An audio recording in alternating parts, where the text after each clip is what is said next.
الحمد لله رب العالمين والعاقبة للمتقين الصلاة والسلام على سيد الأنبياء والمرسلين قائد الغر المحجلين وشفيع المذنبين وأنيس الغريبين ورحمة للعالمين وراحة العاشقين ومراد المشتاقين الذي كان نبيا وآدم بين الماء والطين محمد وعلى آله وأصحابه وأزواجه وأولياء أمته وعلماء ملته أجمعين أما بعد فأعوذ بالله من الشيطان الرجيم بسم الله الرحمن الرحيم كل نفس ذائقة الموت صدق الله مولانا العظيم وصدق رسوله النبي الكريم ونحن على ذلك لمن الشاهدين والشاكرين قال الله تبارك في القرآن المجيد في شان حبيبه مخبرا وآمرا إن الله ملائكته يصلون على النبي يا أيها الذين آمنوا صلوا عليه وسلموا تسليما الصلاة والسلام عليك يا رسول الله وعلى آلك وأصحابك يا حبيب الله الصلاة والسلام عليك يا رحمة للعالمين وعلى آلك وأصحابك يا شفيع المذنبين نہایت ہی واجب الاحترام سامعین محتشم آپ کے سامنے اللہ تبارک و تعالیٰ کے پاک کلام قرآن مجید فرقان حمید سے انتہائی مشہور و معروف جملہ مقدسہ تلاوت کرنے کا شرف حاصل کیا جس میں اللہ وحدہ لا شریک نے ہر ذی روح کی موت کا اعلان فرمایا قانون قدرت ہے کہ مالک حقیقی نے اس دار فانی نے جس بدن کے ساتھ بھی روح کا تعلق قائم فرمایا خواہ وہ تعلق چند لمحات کے لیے قائم ہوا خواہ وہ تعلق ہفتوں مہینوں کے لیے قائم ہوا صدیوں کے لیے بھی وہ تعلق قائم کیوں نہ رہا ہو مالک نے بالآخر اس تعلق کو کچھ دیر کے لیے توڑنا ضرور ہے مالک حقیقی اس تعلق کو منقطع فرما کر پھر اس تعلق کو دوبارہ جوڑے گا مالک کا قانون یہی ہے کہ جس کو بھی اس دنیا میں بھیجا ایک بار اسے موت دے گا موت کے بعد مالک پھر ایک کامل و اکمل حیات عطا فرمائے تو مالک حقیقی نے موت کا اعلان فرمایا کل نفس ذائقۃ الموت ہر ذی روح نے موت چکھنی ہے تو یہ ایک حقیقت ہے لیکن اتنی بات دل دماغ پہ بٹھا لیں اس دنیاوی زندگی میں جس نے اپنے بدن کو روح کے تابع کر دیا اپنی عالم جسمانی کو عالم بشریت کو مقام روحانیت کے تابع کر دیا تو مالک پھر اس بشری وجود میں بھی ایسا کمال عطا فرمائے گا کہ یہ ظاہر کی حیات کی اس بندہ مومن کی قبر والی حیات کا مقابلہ بھی نہیں کر پائے. لیکن شرط اتنی ہے کہ اس دنیا میں بدن روح کے تابع ہو جائے. خواہشات نفسانی چھوڑ کر انسان خواہشات رحمانی کا پابند ہو جائے. خواہشات جسمانی چھوڑ کر انسان خواہشات ربانی چاہتے نفسانی چھوڑ کر چاہتے ربانی اپنا لے تو اس وقت مالک حقیقی اس بندہ مومن کو اس موت کے بعد بھی فنا مٹا نہیں دیتا بلکہ موت کے بعد بھی ایک کامل و اکمل حیات عطا فرماتا. تو مالک نے اعلان فرمایا کل نفس ذائقۃ الموت کہ ہر ذی روح نے موت چکھنی ہے. موت برحق حقیقت ہے، اس کا انکار دنیا کا کوئی فرد نہیں کر سکا. لیکن اتنی بات دل کی تختی پر لکھ کر لے جائیں، موت میں فرق ہے. اگر مرنے والا ہے اللہ اور اس کے رسول کا تابعدار، مرنے والا ہے اللہ اور آقا کریم علیہ السلام کا وفادار، مرنے والا ہے حدود اسلام کا پہرے دار، تو مالک حقیقی اس کی موت کے بعد اسے مٹا نہیں دیتا. اور اگر مرنے والا ہو اللہ اور اس کے رسول کا باغی، مرنے والا ہو اللہ اور اس کے رسول کا دشمن، مرنے والا ہو دین اسلام کی کھلا بغاوت کرنے والا، تو پھر یہ دنیا کی زندگی بھی اسے کوئی فائدہ دینے والی نہیں. دنیاوی زندگی بھی اسی کی کارآمد ہے جو زندگی محمد عربی کی تابعداری میں گزرے، جو زندگی اللہ اور اس کے پاک محبوب کے فرمانات کے مطابق گزرتے. اور یاد رکھ لیں موت بھی اسی کا مزہ ہے جو موت تابعداری مصطفیٰ صلی اللہ علیہ وآلہ وسلم نے.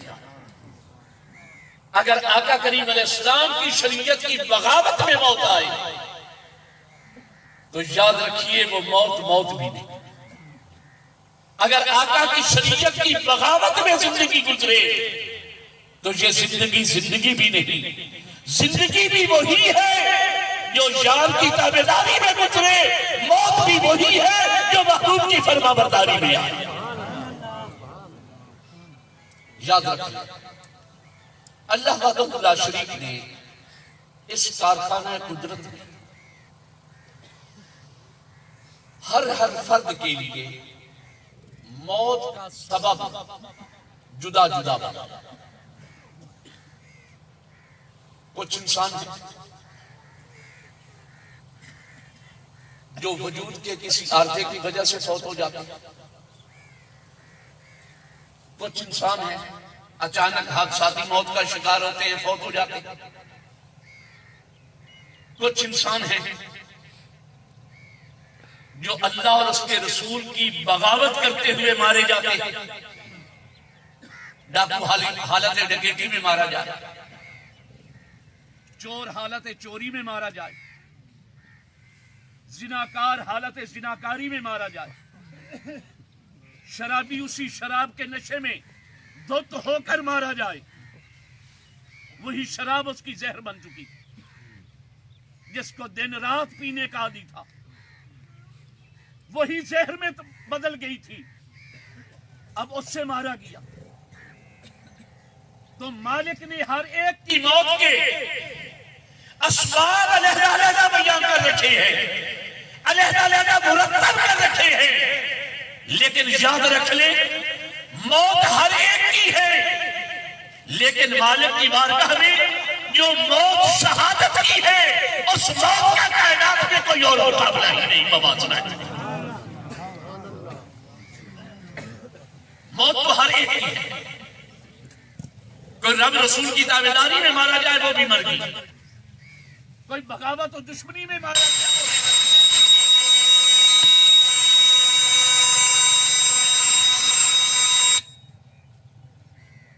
کوئی جس حال میں مارا گیا وہ مر گیا،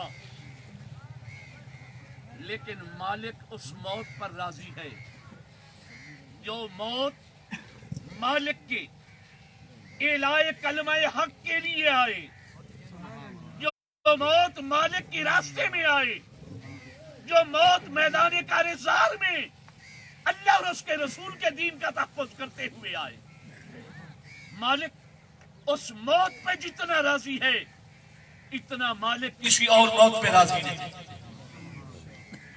موت سب کی ہے، لیکن شہادت کی موت ورا موت ہے۔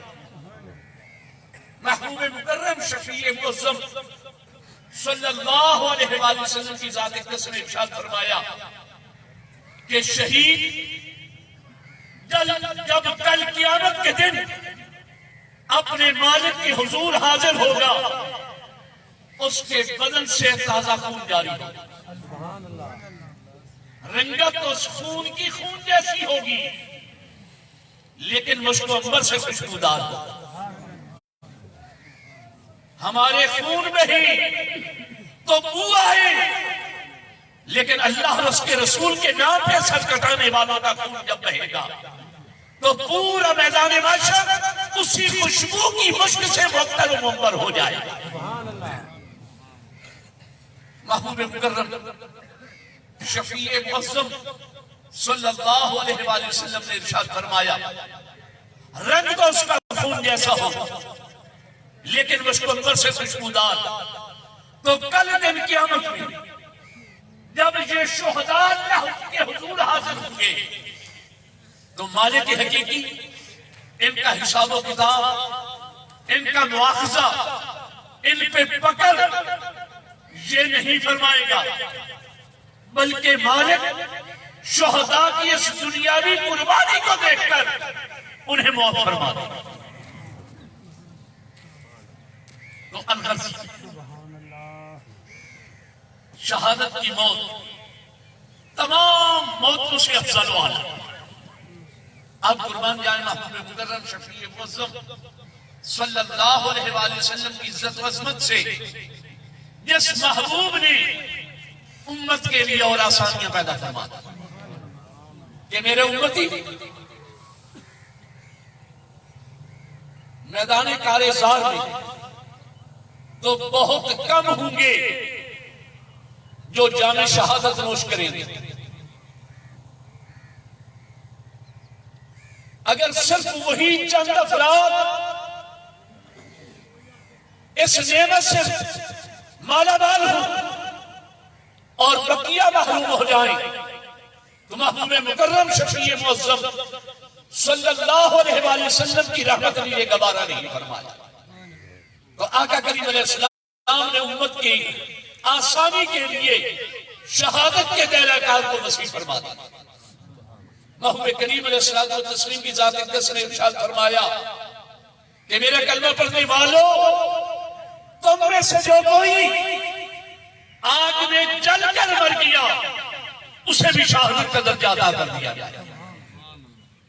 تم میں سے جو کوئی دیوار کے نیچے دب کر مر گیا مالک اسے بھی شہادت کا درجہ عطا فرمائے گا۔ تم میں سے کوئی پانی میں ڈوب کر مر گیا مالک اسے بھی شہادت کا درجہ عطا فرمائے گا۔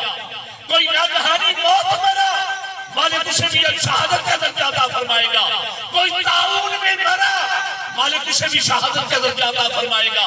آقا کریم علیہ السلام نے فرمایا کوئی پیٹ کی بیماریوں سے مرا اپنے بستر پہ ہے مالک اسے بھی درجہ شہادت عطا فرمائے گا۔ لیکن یہ بات یاد رہے، یہ میں عرض کر چکا ہوں، پانی میں ڈوب کر مرا، آگ میں جل کر مرا، دیوار کے نیچے دب کر مرا، یہ تب ہے جب اچانک ڈوبا۔ ڈوبنا اور ہے، اپنے آپ کو ڈبانا اور ہے، جلنا اور ہے، اپنے آپ کو آگ میں جلانا اور ہے، دیوار کے نیچے دبنا اور ہے، اپنے اوپر دیوار گرانا اور ہے۔ اگر ڈوب کر مرا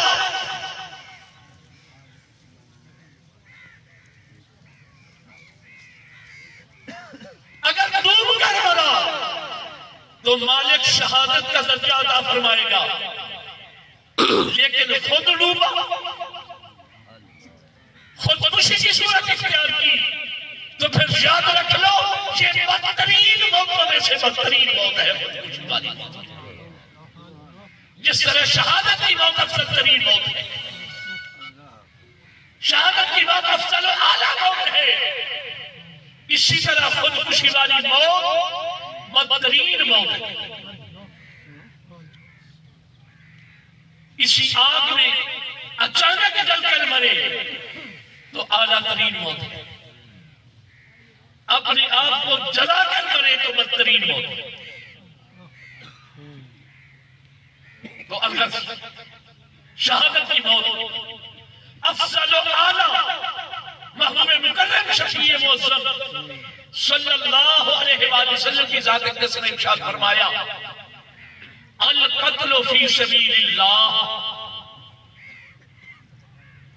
یمحو بہ ما یشاء الا الدین۔ آقا کریم علیہ الصلوۃ والتسلیم نے ارشاد فرمایا کہ لوگوں یاد رکھ لو اللہ کے راستے میں شہادت کی موت، اس سے اللہ پاک جو چیز چاہے گا مٹا دے گا۔ اور دوسری روایت میں ہے یمحو اللہ بہ کل شیء، اس شہادت کی موت کی وجہ سے رب اس بندہ مومن کے سب گناہ مٹا دیتا ہے۔ آقا نے فرمایا الا الدین، لیکن میرے امتیوں یاد رکھ لو اگر قرض دینا ہے تو یہ شہادت کی موت بھی اس کو نہیں مٹائے گا۔ شہادت کی موت تمام اموات سے افضل و اعلیٰ، شہادت کی موت سے ہر گناہ مٹ جائے، مالک جو جو جرم چاہے گا مٹا دے گا، لیکن مالک کے حبیب فرما رہے ہیں قرض نہیں مٹایا جائے۔ اب ذرا قرض کی تعریف سنیں، شرعاً قرض کس چیز کو کہتے ہیں؟ شرعاً قرض کسی سے کوئی چیز مانگ کر لینا، واپسی کا وعدہ کر کے اسے قرض کہتے ہیں۔ اگر کوئی مستقل طور پر لے واپسی کا وعدہ نہ کرے تو یہ دینے والے کا ہبہ ہو جائے، تحفہ ہو جائے، قرض نہیں ہوگا۔ دینے والے کا صدقہ ہو جائے، قرض نہیں ہوگا۔ قرض تب ہے کہ لے واپسی کا وعدہ بھی کرے، اگر لے کر غصب کر جائے دھوکے سے لے لے، باتوں باتوں میں کسی کو پھنسا لیا لے لی، اب واپسی کا وعدہ بھی نہیں، اسے دھوکہ فرار تو کہہ لے، ظالمانہ طریقے سے چھین لیا تو اسے غصب کہہ لے۔ ادھار قرض تب ہوگا جب لے بھی اس کے ہاتھ سے، لے بھی اس کی رضامندی سے، بغیر رضا کے لے تجھے تو چھیننا، چاہے ہاتھ سے بھی لے، دینے والے کی مرضی سے لے، واپسی کا وعدہ بھی کرے، واپسی کا ارادہ بھی رکھتا ہو، اسے شریعت کی اصطلاح میں کر سکے۔ اب معاملہ غور طلب ہے، شہادت کی موت ہر گناہ کو مٹا دے لیکن قرض کو نہ مٹائے۔ تو میں پوچھنا چاہتا ہوں وہ شہادت کی موت جو قرض کو نہیں مٹا رہی، کیا وہ چوری کو مٹا دے گی؟ غصب کو مٹا دے گی؟ زندگی ساری کی رشوت مٹا دے گی؟ زندگی ساری کا کمایا ہوا سود یہ شہادت کی موت مٹا دے گی؟ جب ادنیٰ درجے کا شہادت کی موت سے بھی معاف نہیں ہو رہا تو پھر یاد رکھ لیں جو اعلیٰ درجے کا حق ہے وہ بھی شہادت کی موت سے معاف نہیں ہے۔ جب شہادت جیسی موت سے بھی ہماری چوری ڈکیٹی سود رشوت خوری معاف نہ ہو، ذرا اپنے ایمان سے سوچیں، پھر ہر ایک کا دل دکھا کر جوانی کی موت کیا یہ سب چیزیں معاف کر دیں؟ تو یاد رکھ لیں افضل موت شہادت کی ہے۔ جب افضل موت ان برائیوں کو مٹانے کا سبب نہیں بن رہی تو پھر ادنا درجے کی موت بھی کبھی برائیوں کے مٹانے کا سبب نہیں بن سکتی۔ محبوب مکرم شفیع معظم صلی اللہ علیہ وآلہ وسلم بخاری شریف کی حدیث پاک ہے، آقا کریم علیہ الصلوۃ والتسلیم کی ذات اقدس کو ایک غلام پیش کیے جن کا نام کتب احادیث میں مدعا بیان کیا گیا۔ غزوہ خیبر سے واپسی پر محبوب مکرم شفیع معظم صلی اللہ علیہ وآلہ وسلم کے ساتھ ایک مقام پر پڑاؤ ڈالنے لگے۔ آقا کریم علیہ الصلوۃ والتسلیم کے اونٹ کا پالان کھولنے لگے۔ ادھر ساتھ سے بیٹھے ہوئے کسی دشمن نے اچانک تیر مارا، انہیں لگا جان جانے آفری کے حوالے کر دیں۔ اصحاب کبار کے درمیان خوشی کی لہر دوڑ گئی، وہاں مقدر شہادت کی موت نصیب ہوئی، آقا کریم علیہ الصلوۃ والتسلیم کی وفاداری میں موت نصیب ہوئی۔ جب یہ جملے آپ محبوب کریم علیہ الصلوۃ والتسلیم کی ذات اقدس نے سنے تو آپ نے فرمایا اللہ والذی نفسی بیدہ، اللہ کی عزت کی قسم جس کے قبضہ قدرت میں میری جان ہے، یہ شہادت کی موت نہیں مرا۔ اصحاب کے بعد حیران، یہ عجیب معاملہ، مسلمان بھائی ہے ہمارا، آقا کریم علیہ السلام کی غلامی میں ہے، نبی علیہ السلام کی سواری کا پالان کھولتے ہوئے موت آئی، اچانک موت مرا، دشمن کے تیر سے مرا، اور آقا فرما رہے ہیں کہ یہ کلا والذی نفسی بیدہ، ہرگز نہیں، اس ذات کی قسم جس کے قبضہ قدرت میں میری جان ہے۔ آقا کریم علیہ السلام کی بارگاہ میں حاضر ہوئے، آقا معاملہ کیا؟ اس وقت محبوب کریم علیہ الصلوۃ والتسلیم کی ذات اقدس نے ارشاد فرمایا مال غنیمت سے جو اس نے چادر چرائی تھی، میں اس چادر کو دیکھ رہا ہوں، لَتَشْتَعِلُ عَلَيْهِ نَارًا، اللہ کی قسم وہی چادر آگ بن کر اس کے پورے وجود کو لپیٹے گی۔ ایک غلام رسول ہو، آقا کریم علیہ السلام کی ذات اقدس کی غلامی کرنے والا ہو، مال غنیمت سے ایک چادر چرا لے، وہ چادر اس پر تو جہنم کی آگ بن کر آ جائے۔ ہم ہر ایک کا مال دبا لیں، ہمیں کچھ بھی نہ، ہم ہر ایک کا مال حلال و حرام طریقے سے غصب کرتے چلے جائیں، بھائی بھائی کا مال دبا لے، بھائی بہن کا مال دبا لے، اور پھر کہیں کہ قبر میں آقا نے آنا۔ تو میرے بھائیوں یاد رکھ لو، اگر چوری کی چادر آقا کریم علیہ السلام کے غلام کے جہنم میں جلنے کا سبب بن سکتی ہے تو پھر ہمارے بھی حرام کی کمائی کے کمائے ہوئے مال یقیناً ہمیں جہنم میں جلانے کا سبب بن سکتے ہیں۔ محبوب مکرم شفیع معظم صلی اللہ علیہ وآلہ وسلم کی ذات اقدس کی تابعداری میں رہنے والے تھے، آقا کریم علیہ السلام کے ساتھ نمازیں بھی پڑھنے والے تھے، نبی کریم علیہ السلام کے ساتھ میدان جہاد میں بھی جانے والے تھے، لیکن صرف ایک چوری کی چادر ہے اور وہ بھی مال غنیمت سے، کسی فرد واحد کی ملکیت نہیں، قومی سرمایہ سے، قومی ملکیت سے ہے، اور قومی ملکیت ایسی ملکیت ہوتی ہے جس میں ہر عوامی فرد بھی اس کا مالک ہے۔ قومی ملکیت میں ہر عوامی فرد بھی اس چیز کا اپنے حصے کے برابر مالک ہوتا ہے۔ قومی ملکیت کی چیز ہے جس میں کچھ نہ کچھ ایک دو دھاگے کا وہ مالک بھی تھا اپنے افرادی حصے کے اعتبار سے۔ چلو پوری چادر کا مالک نہیں تھا تو چادر کے ایک دو دھاگوں کا حصہ کے اعتبار سے مالک تھا۔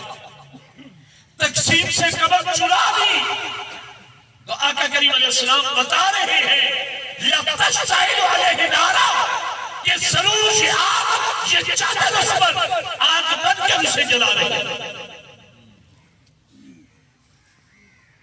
ایک غلام کو چادر آگ بن کر جلائے، ہم چوری کے مال سے بے خبر ہو جائیں تو یاد رکھ لیں محبوب مکرم شفیع معظم صلی اللہ علیہ وآلہ وسلم نے ارشاد فرمایا میدان قیامت میں ہزاروں لوگ ایسے آئیں گے جو اپنے کندھوں پہ اونٹ اٹھائے ہوں گے،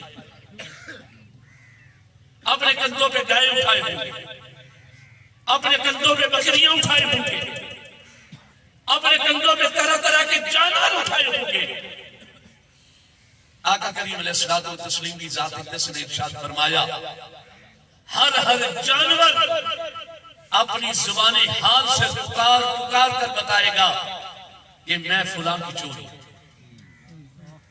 فلاں نے مجھے چوری کیا، فلاں نے مجھے چوری کیا، فلاں نے مجھے چوری کیا تھا۔ تو جو چوریاں قیامت کے دن بھی ہماری نہیں چھوٹی،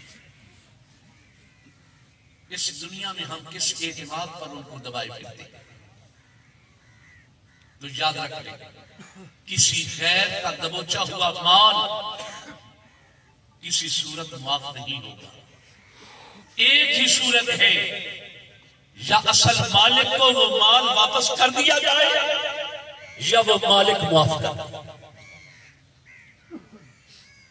ہمارے ہاں اکثریت طور پر جنازوں پہ بہت مستحسن طریقہ ہے، اچھا طریقہ ہے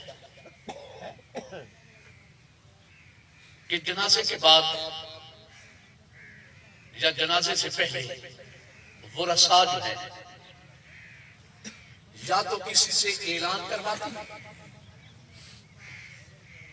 یا وارثوں میں سے کوئی خود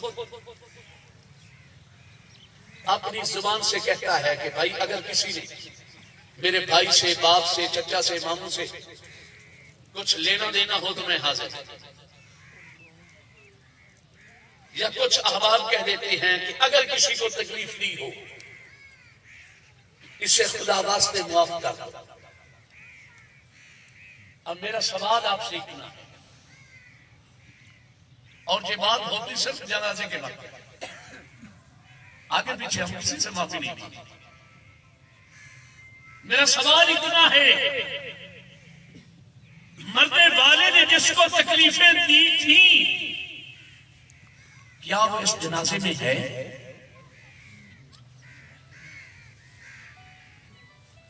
اگر تو وہ تکلیفیں پانے والا اس جنازے میں تھا پھر تو وہ معاف کرے۔ جس کو مرنے والے نے زندگی ساری ستایا وہ جنازے میں ہے بھی نہیں، تو بیٹا کیا غیبیت میں کھڑے ہو کر ایک بار کہہ دینا کہ میرے باپ کو معاف کر دو، یہ معافی مل جائے؟ کیا بیٹے کو معلوم نہیں کہ میرے باپ نے کس سے زیادتی کی؟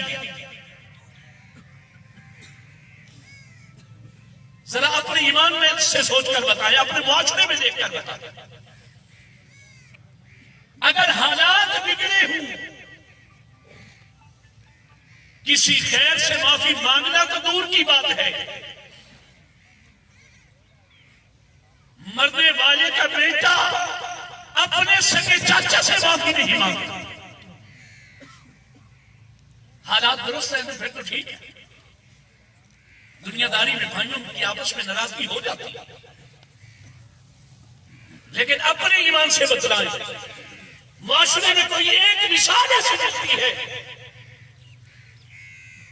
کہ بھائی بھائی پر ناراض ہو اور اب بیٹا باپ مرنے کے بعد اپنے چچا کے پاؤں پکڑ کر معافی مانگے۔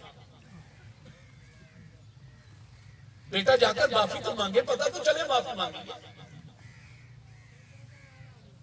صرف جنازے پہ ایک جملہ بول دینا کہ کسی کو کوئی ناراضگی ہو تو خدا کے نام پر معاف کر۔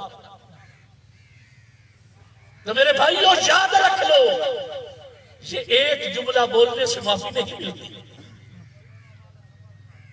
کہ کوئی زندگی ساری اسے واہم گمان میں لوگوں کے دل دکھاتا رہے، لوگوں کو پہ ظلم و ستم کرتا رہے، لوگوں کی آبروریزی کرتا رہے، لوگوں کی عزتیں لوٹتا رہے، اور پھر کہیں کہ مرتے ہوئے کہہ دیں گے کسی کا دل دکھایا ہو تو معاف کر دو۔ اس جملے سے یہ جرائم معاف نہیں۔ مزہ تو تب ہے زندگی ایسی گزار کہ مرتے ہوئے تو تمہیں کوئی ناراض نہ ہو، کائنات کا ہر فرد تجھ سے راضی ہونے والا۔ اور یہ سبب ایسی موت اس صورت میں آ سکتی ہے اگر زندگی محبوب کریم علیہ السلام کے فرمانوں کے مطابق گزاری جائے، اگر یار کی تابعداری نہ گزاری جائے تو پھر تو ایسی موت آ سکتی ہے کہ انسان کو کجا جنگل کے جن بھی اس بندہ مومن پہ روتے ہیں، انسان کو کجا جنگل کے جانور بھی اس بندہ مومن کی موت پہ ہلاکا کرتے ہیں، انسان کو کجا زمین و آسمان بھی اس بندہ مومن پہ روتے ہیں۔ لیکن زندگی تو ایسی گزری ہو کہ اس سے ہر مخلوق راضی تو ہو۔ اگر زندگی ہے ایسی گزری کہ زمین کا ذرہ ذرہ اس کی بدکاریوں سے پریشان ہے، اگر زندگی ایسی گزری برادری ساری اس کی شرارتوں سے پریشان ہے، محبوب مکرم شفیع معظم صلی اللہ علیہ وسلم کی ذات اقدس کی محفل پاک لگی ہوئی ہے، آقا کریم علیہ الصلوۃ والتسلیم کی ذات اقدس کی قسم اٹھا کر فرمایا لا یؤمن احدکم واللہ لا یؤمن۔ آقا کریم علیہ السلام نے قسم اٹھائی کہ اللہ کی قسم و بندہ مومن نہیں، اللہ کی قسم و بندہ مومن نہیں۔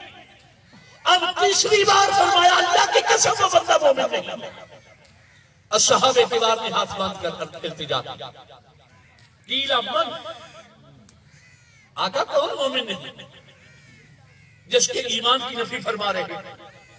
آقا کریم علیہ الصلوۃ والتسلیم کی ذات اقدس نے ارشاد فرمایا لا یؤمن جوارہ، بوائے کہ ہی جس بدبخت کی شرارتوں سے اس کا پڑوسی محفوظ نہیں وہ بندہ مومن۔ اب میرے سمیت ہم سب اپنے اپنے گربان میں چھانتے ہیں، کیا ہماری شرارتوں اور ہماری بدعمالیوں سے ہمارے پڑوسی محفوظ ہیں؟ ہے ظلم کی انتہا اگر دو بھائیوں کا گھر ایک چار دیواری میں ہے، ایک بھائی کے بچے 2 دنوں کے لیے اپنے گھر سے جانا چاہتے ہیں، وہ اپنے مکان اور سامان کو بغیر تالے کے چھوڑ کر نہیں جا سکتا۔ اتنا ظلم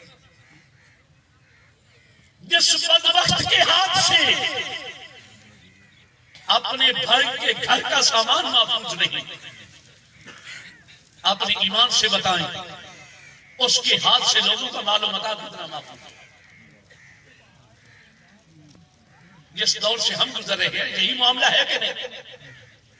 اللہ ماشاء اللہ، شاید تو لاکھوں گھروں میں ایک گھر ایسا ہو جہاں پہ وہ بھائی اپنے کمرے کو کھلا چھوڑ کر بچوں کو لے کر چلا جائے بھائی کے رہنو کرم، بھائی کے بچوں کے رہنو کرم، وگرنہ لاکھوں گھروں میں کوئی ایک گھر بھی ایسا نہیں جس دور میں ہم گزر رہے ہیں اپنے ایمان سے سوچ کر بتلائیے۔ قیمتی اشیاء تو قیمتی ہیں، ہمارے معاشرے میں تو ہمارا چارہ بھی دوسرے مسلمان کے ہاتھ میں محفوظ ہے۔ ایک کاشتکار اپنے جانوروں کے لیے چارہ کاٹ کر لاتا ہے تو پھر وہیں پہ نشانیاں لگا کے آتا ہے کہ کوئی آگے آ کر کاٹنا۔ جس دور کے ہم مسلمان ہیں،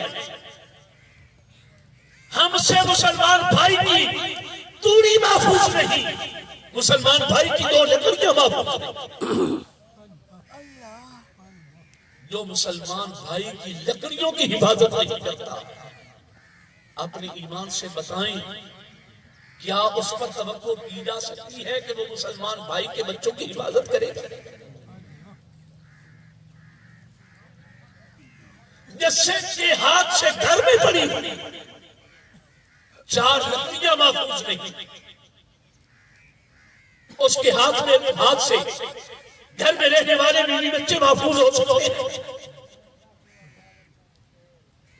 تو آقا کریم علیہ الصلوۃ والتسلیم نے نفی فرما دی، واللہ لا یؤمن، اللہ کی قسم ہے وہ بندہ مومن نہیں۔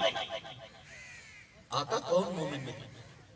لا یؤمن جوارہ ببائقہ، جس کی شرارتوں سے اس کا پڑوسی محفوظ نہیں۔ ہم اپنے گریبان میں جھانکیں، ہماری شرارتوں سے کیا ہمارے پڑوسی جو پوجا ہمارے بھائی بھی محفوظ ہیں، ہماری شرارتوں سے ہماری بہنیں بھی محفوظ ہیں، ہماری شرارتوں سے ہمارے چچا زاد بھائی بھی محفوظ ہیں۔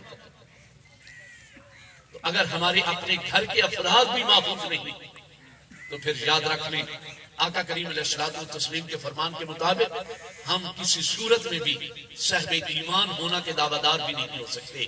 اگر صاحب ایمان ہونا ہے تو پھر ضروری ہے کہ زندگی کا ایک ایک لمحہ آقا کریم علیہ الصلوۃ والتسلیم کے احکامات کے مطابق گزارا جائے۔ اللہ وحدہ لا شریک کے حضور التجا ہے کہ مالک حقیقی آپ کو مجھے سب کو صحیح معنوں میں آقا کریم علیہ الصلوۃ والتسلیم کے احکامات کے مطابق حیات بسر کرنے کی توفیق عطا فرمائے، زندگی بھی ساری کی ساری محبوب کریم علیہ السلام کے فرمانات کے مطابق گزارنے کی توفیق عطا فرمائے، اور قبر و حشر کی تیاری بھی آقا کریم علیہ الصلوۃ والتسلیم کے احکامات کے مطابق گزارنے کی توفیق عطا فرمائے۔ وآخر دعوانا الحمدللہ رب العالمین۔